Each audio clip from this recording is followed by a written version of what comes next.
नमस्कार, मैं हूँ शालिनी और आप देख रहे हैं बीबीएन भव्य भारत न्यूज। चलिए शुरू करते हैं आज की मुख्य खबरें। यूरोप के लिए भारत भरोसेमंद पार्टनर। यूएस, चीन और रूस से मिली चुनौतियों बनी पश्चिमी देश की मजबूरी। भारत और यूरोप के बीच हुई ट्रेड डील अमेरिका के मुंह पर करारा तमाचा है। यूरोप और भारत दोनों पर ही दबाव बना रहे अमेरिका को इससे कड़ा जवाब मिला है। लंबे इंतजार के बाद भारत और यूरोपीय यूनियन आखिर मुक्त व्यापार समझौते पर पहुंच गए।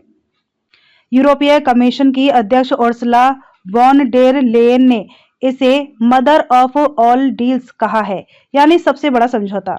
दोनों के बीच लंबे समय से यह डील अटकी हुई थी और इस बार इसे अंजाम तक पहुंचाने के पीछे अप्रत्याशित घटनाक्रम है। भारत का यूरोप सबसे बड़ा व्यापारिक साझेदार है। ऐसे में ईयू के साथ मुक्त व्यापार समझौता हमेशा से जरूरी था, लेकिन राजनीतिक इच्छा शक्ति की कमी के कारण लंबे अरसे से नौकरशाही की भूल भुलैया में उलझ कर रह गया। अब जब डील हो गई है तो सवाल है कि क्या बदलाव आया है।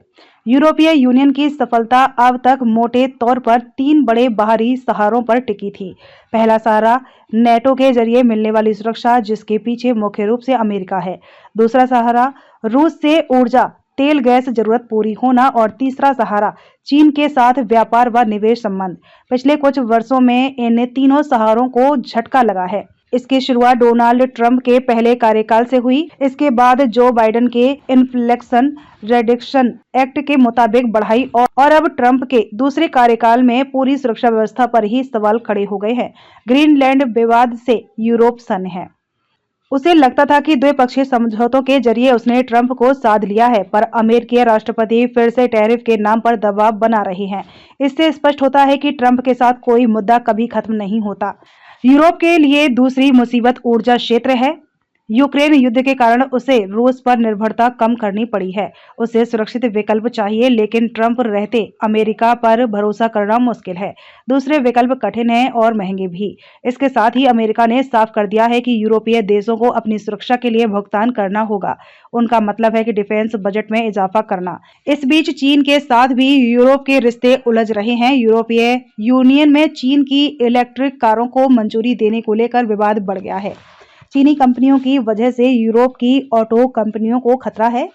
ईयू ने पहले बैटरियों पर भारी टैरिफ लगाया था, लेकिन चीन ने धमकी दी कि वह यूरोप से उसके यहां आने वाले डेयरी प्रोडक्ट्स पर भी रोक लगा देगा।